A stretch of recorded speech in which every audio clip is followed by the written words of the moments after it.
And here we have the return of an old friend, the fundamental theorem of calculus. This was a huge thing on the AB exam, and it's going to continue to be a huge thing on the BC exam. So first, let's reacquaint ourselves with the fundamental theorem of calculus. And let me actually move this thing down. What you may remember the fundamental theorem of calculus as is this. It said if we take the integral of f prime of x dx, if we do that integral from a to b, it's going to be f of b minus f of a. And what we sort of said was sometimes it's helpful to take this f of a and add it to the other side and effectively rewrite the fundamental theorem of calculus this way, right? And what this expressed is it expressed, and this is so crucial, like please, please, please, if you have to watch this part 3 times. Let's say that someone wanted to know what f of b was, and all they gave you was the derivative of that thing and the value of the function somewhere else, right? We learned last year that you can find the value of the function at b by taking the value of the function at a, wherever you started, then adding the integral from a up to b of the change in f, right? So if you want to get to f of b, start at f of a and do the integral from a to b of the derivative. That's what the fundamental theorem of calculus said. That's what it did. We used it to solve lots of problems, especially calculator problems. Now, the point I want to make is that we can totally use the fundamental theorem of calculus on parametric functions. We just have to do it independently for the x or the y functions, right?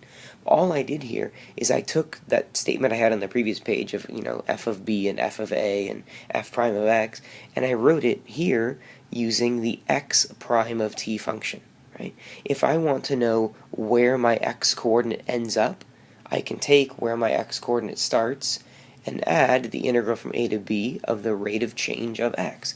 I could have done the exact same thing with y, I just decided to only put it here for x. This question shows up a lot. Like, we really need to internalize this stuff, and so we'll do lots of practice with it, but we need to revive this knowledge. Okay, so let's move on and take a look at an example. So I want us to consider the particle that we had from the previous example, like in the previous video, where dx dt was 6t minus 4 and dy dt was the cosine of t squared. I'm telling you right now that at time 1, x of 1 equals 5 and y of 1 equals 7. So keep in mind sort of what these things mean, right? This is effectively giving me the initial position of the object, both in the x, direction and in the y direction, okay? So part A is to find the position of the particle at time 5, right? So how will I find the position of the particle at time 5? If you're feeling up to doing that on your own, do that, try that. If not, I'll walk through one of them with you and you can do the other one, right? So we'll do part A in blue here. For part A, if I want to find the position of the particle at time 5, I want to know what x of 5 is. Like, I really want to know what x. I also coincidentally want to know what y of 5 is, but I'll get to that in a second. How am I going to find x of 5? Well, I'll do that by taking x of 1, yx of 1, because it's what I know, and adding on an integral. Right, now what integral? Think about that for a second. It should be the integral from 1 to 5 of my x prime of t function, of my 6t minus 4 dt. And this integral I could actually do by hand. X of 5 will be x of 1. Well, x of 1 is 5. That's sort of a coincidence that it ended up being 5, so that's where that 5 comes from. Plus, now this integral will be 3t squared minus 4t, evaluated from 1 to 5. So x of 5 will be 5 plus, so let's say you're plugging in 5, will be 75 minus 20, minus, and plugging in 1 will be 3 minus 4. So we'll keep going on simplifying this thing. X of 5 will be 5 plus 55 plus 1, which is 61. So that's the x component of my position. Now to find the y component, I need to do the same thing for y. So if you haven't already done this on your own, pause the video. You're going to use a calculator for this one, because there's no way we're doing the integral of the cosine of t squared by hand, but you should be able to work that one out and set that up. So pause the video and do that now. So what we should have on this one, if I want to have y of 5, I should be able to do y of 1 plus the integral from 1 to 5 of the cosine of t squared dt. And if we plug this into the calculator, we've got 7, which was the initial y position, 7 plus the value of this integral. Okay. So I got the value of this integral from the calculator to be negative 0.293. And so y of 5 is 6.707. And so that effectively tells me that my position at t equals 5 is 61, comma, that's a bad 6, 61, comma, 6.707. Okay. So that's the position of the particle. Okay. So now we have a second question to do. Part B of this thing was asking, there is a time greater than 0, at which the x-coordinate of the particle's position is 13. Okay. I want to find the particle's y-coordinate at this time. There's a couple ways to do this problem, but I'm going to focus on the one that I think follows most naturally from what we've just done. I want you guys to pause the video and think for a minute. Like, how can you write?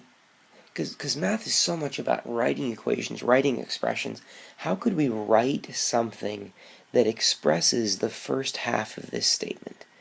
The first half of this thing says there is a time where the x-coordinate of the particle's position is 13.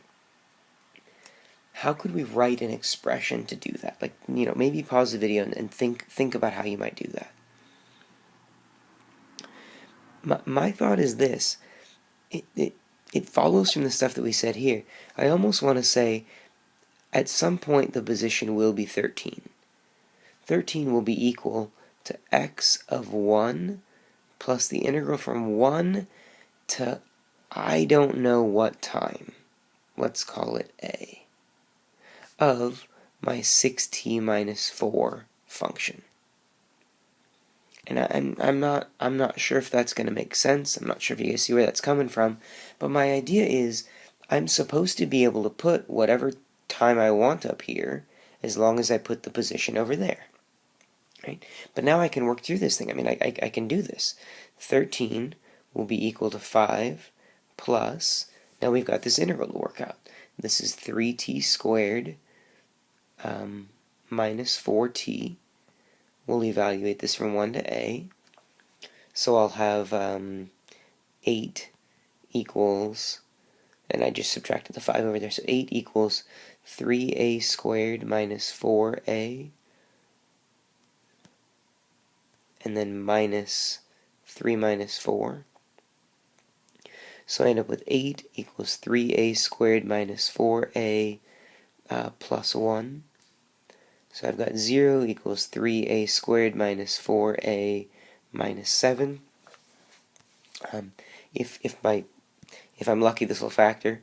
This factors into 3a and a, and then we can do minus 7 here and plus 1 here. So I end up finding out that a is 7/3 or a is negative 1. Now we knew the time was supposed to be greater than 1, so this must be the time that we're looking at. This is the time that we're interested in. And the thing the question was actually asking us is, what is the particle's y-coordinate at this time? And that, again, is something you guys should be able to do and set up on your own. So even if you were confused about what happened just there, and, watch that again, think about it again, process how we're going to talk about that in class tomorrow. Now I'm leaving it up to you to find out what the particle's y-coordinate is at that time. So I'm continuing to just sort of move this problem sideways. To find that, I want to find out what y of 7/3 is. It should be equal to y of 1 plus the integral from 1 to 7/3 of my cosine of t squared.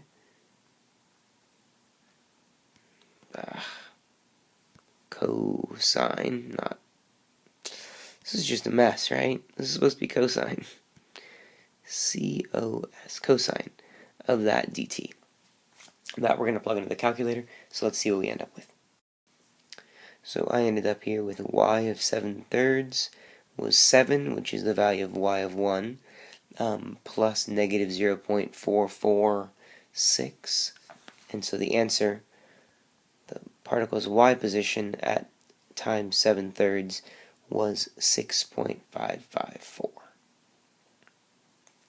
That was a long problem, but this problem aligns a lot with some of the AP problems we see. Like, we expect these problems to be long, they take a little while, and they take some thought. So be ready to be thinking when you're in class tomorrow, and like I said, have those questions ready.